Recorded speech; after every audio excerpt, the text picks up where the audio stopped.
Welcome to the deep dive. Today we are digging into just a really massive stack of research notes, comparative recovery analyses, and some honestly fascinating scientific concepts about physiological synchrony. Yeah, there is a ton to get through today. There really is. And the mission here, just to set the stage for you listening, is to explore this massive transition happening in how we manage our bodies. It's this shift from, reactive health tracking to predictive personalized wellness. And we're looking at this specifically through the lens of a new wave of AI wearables, mostly focusing on the Oxyzen ring. Right, which is really leading the charge on this right now. Exactly. Okay, let's unpack this, because usually when you think about your health, you kind of treat your body a bit like a house. Like, you don't really think about the condition of your roof until water is actively dripping onto the living room floor. Right, yeah, you wait for the disaster. Yeah, you wait for the symptom to show up, like the cough, the fatigue, or just the absolute crash, and then you scramble to fix the leak. It is entirely reactive. It is. I mean, we spend our entire lives basically waiting for a physical breakdown to tell us that a system is failing. It's a completely retroactive way of existing. You are perpetually one step behind your own biology, just trying to play catch up with a virus or a stressor that has already taken hold. But what if, and this is the crazy part, what if you had a system that could look at the dark clouds gathering, Yeah. like miles away, and say, hey, you're going to want to patch that roof by Tuesday? Yes, that is exactly it. That is the promise of these new AI wearables. By the end of this deep dive, you're going to understand how continuous, discrete monitoring is turning health data from a rearview mirror into, well, a crystal ball. And surprisingly enough, how it might completely change the way you interact with your partner. Yeah, that transition from, individual clinical data to the shared ecosystem of a household is really where this technology becomes deeply personal. It is. But before we get into how a piece of jewelry might save your relationship, I want to understand what makes this new generation of tech fundamentally different from the smartwatches we've all been wearing for, what, the last decade? Oh, easily a decade, yeah. Because a lot of people just assume a health tracker is a health tracker. Like, it counts your steps, it measures your heart rate when you go for a run, and it vibrates to congratulate you when you close your daily activity rings. Right, and those traditional smartwatch models, they are primarily passive data loggers. I mean, they are incredibly proficient at recording what you just did. They log your 3-mile run, they log your peak heart rate from 10 minutes ago. Like a receipt. Exactly like a receipt, but they leave the interpretation of that data entirely up to you. You get this big spreadsheet of your past, but absolutely no guidance on your future. And looking at the landscape, you have companies that have tried to push that forward, right? Like, you look at something like the Oura Ring, which has obviously been huge in this space, and they focus heavily on a readiness score. Right, the daily readiness. Yeah, they look at your heart rate variability, your resting heart rate, your body temperature, and they give you a snapshot of where you are today. And then you have Whoop, which prioritizes strain and tells athletes, how hard they can push their bodies based on their overnight recovery. And both are excellent approaches, right, for understanding your current state. But what's fascinating here is where a device like Oxyzen separates itself. It acts as a proactive health coach. It doesn't just hand you a summary of last night's metrics. It uses predictive AI to anticipate your recovery needs before you even feel them. See, the research notes highlight their treatment of blood oxygen, or SFBO2, as basically their secret sauce. Because older wearables, they treat blood oxygen as a secondary metric. You might manually trigger a reading if you're, hiking at a high altitude to make sure you aren't hypoxic. Yeah, taking a spot check. Right. But Oxyzen deeply integrates continuous SpO2 data right into its core algorithms. Mechanically speaking, though, how's a ring on my finger actually reading the oxygen in my blood? That sounds like sci-fi. Well, it uses a technology called photoplethysmography. Okay, that is a big word. I know, it's a mouthful. But basically, inside the ring, there are these tiny sensors that shine red and infrared light directly into the skin of your finger. The blood in your veins actually absorbs that light differently depending on how much oxygen is currently bound to your hemoglobin. Oh, wow. So it's looking at the color absorption. Exactly. The ring measures the light that bounces back, and the algorithm calculates the exact percentage of your oxygen saturation from that bounce back. Okay, but why is that continuous oxygen measurement so critical for predicting wellness? Like, why does the AI need that specific data point all the time?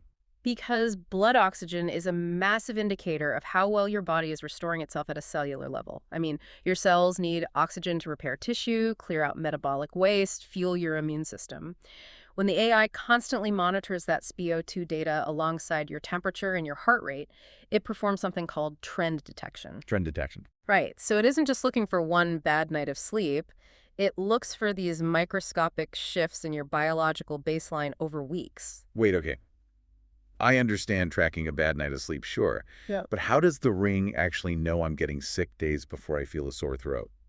Because honestly, that sounds like magic. It's not magic. It really comes down to resource allocation in your body. Let's say you are exposed to a virus, right? Long before you feel a cough, your immune system goes into absolute overdrive to fight off the invader. Right, it's mounting a defense. Exactly.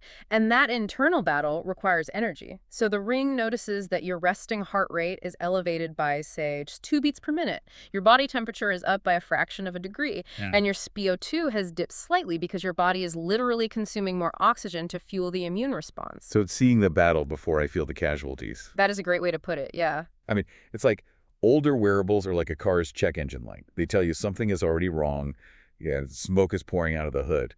But this new predictive AI feels more like a mechanic riding shotgun, warning you that a belt might snap next Tuesday if you don't slow down. What's fascinating here is the philosophical shift.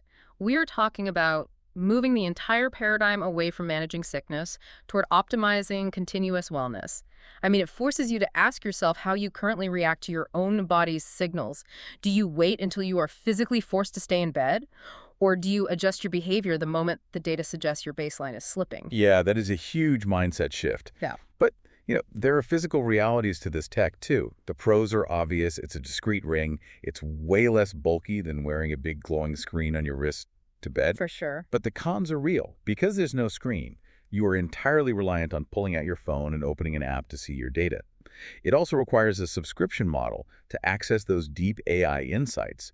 And maybe most importantly, fit sensitivity. Oh, Like, if that ring doesn't fit your finger perfectly, those optical sensors we just talked about, they can't get an accurate read, and your predictive data just goes out the window. it demands total precision. If the light sensors aren't perfectly flush against the blood vessels in your finger, the software simply cannot do its job. It's garbage in, garbage out. Right. Which actually brings up a massive question. If a tiny ring on your finger can crunch all this physiological data and predict that you are getting sick before you even feel a symptom, are we looking at a future where AI replaces traditional doctors? Well, that's the big fear, isn't it? It is. Now, I do need to pause right here and make something incredibly clear to you listening.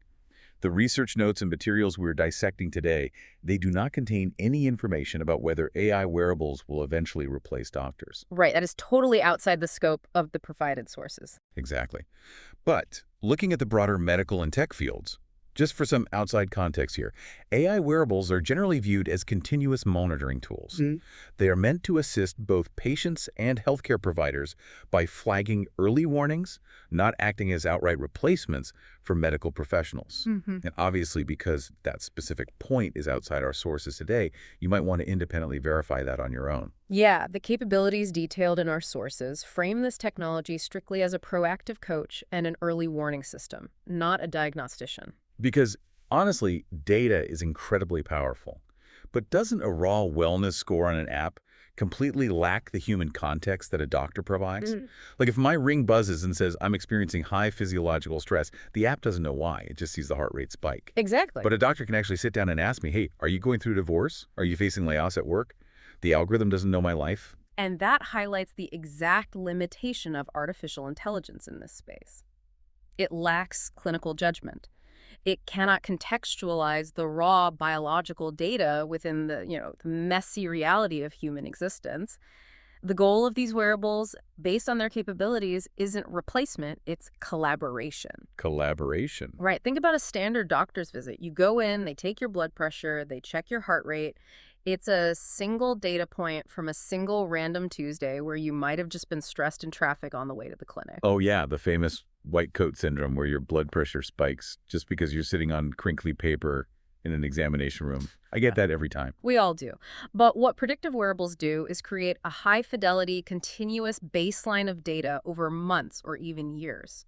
So when you do sit down with a medical professional, you aren't just giving them a snapshot of your stress from the waiting room. You are handing them a deeply textured history of your physiology. Wow, so the doctor provides the human context, asking about the layoffs or the divorce, and the AI provides the undeniable biological evidence to help them make a more accurate assessment. Exactly. The doctor is still the expert. Right, so going back to my analogy, the mechanic riding shotgun doesn't replace the driver. It just gives the driver better information to steer the car. Precisely.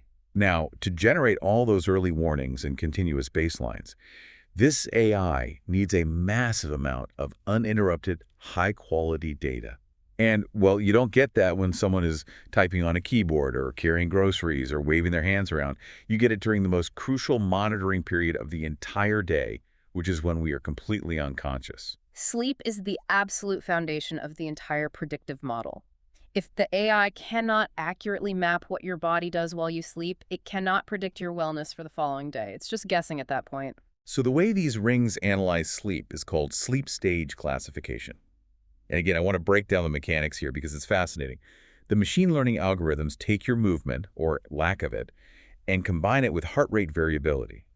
Now, we hear HRV thrown around all the time in the fitness space, but what is it actually measuring in our bodies? So, heart rate variability measures the microscopic fluctuations in the time between your heartbeats. Like, if your heart beats at 60 beats per minute, it doesn't beat exactly once every single second like a metronome. Sometimes it's 0.9 seconds, sometimes it's 1.1 seconds. Oh, I was just assumed it was a perfect rhythm. Most people do, but high variability means your autonomic nervous system is relaxed and adaptable. It's ready for anything. Low variability means your nervous system is stressed and rigid.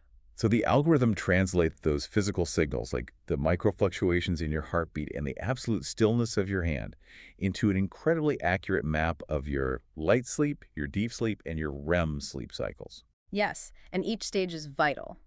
REM, or rapid eye movement sleep, being the stage where your brain consolidates memories and processes emotions, while deep sleep is where your body actually releases growth hormones for physical repair. Okay. So the AI uses this precise stage classification to perform something called chronotype analysis. This isn't just tracking how many hours you spend in bed, it's analyzing weeks of data to understand your natural biological clock. Are you genetically predisposed to be a morning lark, or are you naturally a night owl? And once it figures that out, it knows when your body naturally wants to power down and when it wants to wake up, which allows the app to give you highly personalized bedtime windows. Like, it literally tells you your specific body needs to be asleep between 11:15 p.m. and 7:55 a.m. to achieve optimal REM. And when it processes all that overnight data, it gives you a predictive readiness score the next morning. It literally tells you how hard you can push yourself today based on the precise architecture of last night's data. It takes all the guesswork out of your daily energy expenditure. Here's where it gets really interesting, though. Let's do a hypothetical. So the AI analyzes my chronotype and tells me I'm a severe night owl. My optimal biological wake time is, let's say, 10:00 a.m. Okay, yeah. But my boss still expects me on a Zoom call at 8:30 a.m. every single morning. Isn't this data just going to make me more stressed out about the sleep I'm inevitably not getting? Like, how do we reconcile our deep, unchangeable biology with the very rigid reality of a 9-to-5 schedule? Yeah, that clash between biological reality and modern scheduling is a massive friction point. But the value of the data lies in mitigation, not necessarily in totally altering your life. I mean, you might not be able to change your 8:30 a.m. clock-in time. Right. The boss is the boss. Exactly. But by definitively knowing your chronotype, you stop fighting your natural physiology blindly and you start strategizing around it. So what does that strategy actually look like for the person waking up exhausted for that 8:30 fall? Well, if you know your brain isn't biologically awake until 10:00 a.m., you intentionally avoid scheduling your most demanding, high-focus analytical work for 8:30 a.m.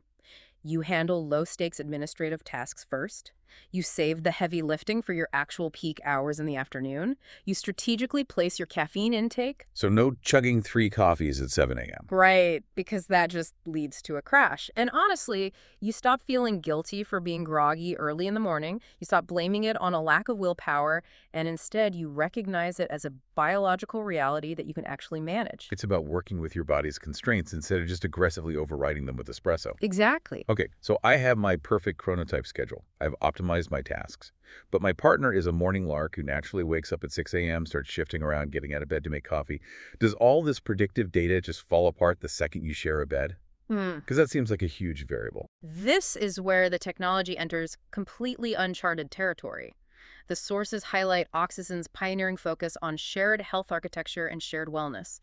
We are actually moving from individual optimization to the dynamics of shared spaces. They are taking the concept of physiological tracking and applying it to relationship dynamics through something called sleep co-regulation, which what is actually being co-regulated here? Like, how does that work? So sleep co-regulation measures how well a couple's physiological signals align during the night. The AI is literally looking at the shared environment. Do you both enter deep sleep at the same time? Does your breathing synchronize? Does one person's movement, like getting up to use the bathroom, cause a spike in the other person's heart rate? Wow. It's like playing in a band. You might have your own instrument perfectly tuned, like, your chronotype, you hit your bedtime window. But if you don't understand the drummer's tempo, the whole song falls apart. That's a great way to look at it. Like, if your partner is tossing and turning in light sleep while you are trying to hit deep sleep, the shared environment becomes chaotic. This is basically biosyncing for relationships. And the research shows that this synchrony is absolutely vital. High physiological synchrony during sleep strongly correlates with overall rest quality, sure. But more surprisingly, it correlates with emotional closeness and bonding. Really? Just from sleeping at the same time? Yeah, when your bodies are responding to the shared environment in a similar restful way, it fosters a much deeper psychological connection. The practical applications for this are just incredible. By looking at the objective data, couples can actually identify their mismatches without getting defensive. Like, if the data proves one of you is a morning lark and the other is a night owl, you stop arguing about who is right, and you negotiate a middle ground bedtime based on actual science. Right, it removes the emotion from the argument. And they even use smart alarms. So the ring vibrates silently on your finger to wake you up during your specific light sleep stage, completely without disturbing the partner sleeping next to you. And you can track exactly how one person's restlessness impacts the other. If the dashboard shows that partner A's tossing and turning at 3 a.m. consistently ruins partner B's deep sleep, it removes the blame from the conversation. Yeah, you aren't attacking each other's habits anymore. Exactly. You are looking at shared data and concluding that, hey, we might need a bigger mattress or separate blankets or maybe a different room temperature. I mean, the psychological impact of shared health data seems profound. Just imagine you wake up, and before you even say good morning, you can see on the app that your partner had a terrible night of sleep, and their predictive readiness score is just in the basement. It happens to all of us. Right. And instead of getting annoyed that they are grumpy or starting an argument over who is making breakfast, you have the context to practice proactive empathy. You might choose to suggest a quiet night in and just order takeout.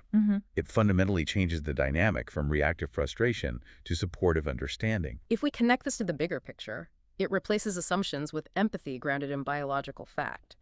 But of course, sharing this level of granular, intimate data requires absolute trust. Oh, yeah. Which is why the privacy protocols detailed in the sources are so critical. Because this shared architecture, it only works via granular sharing.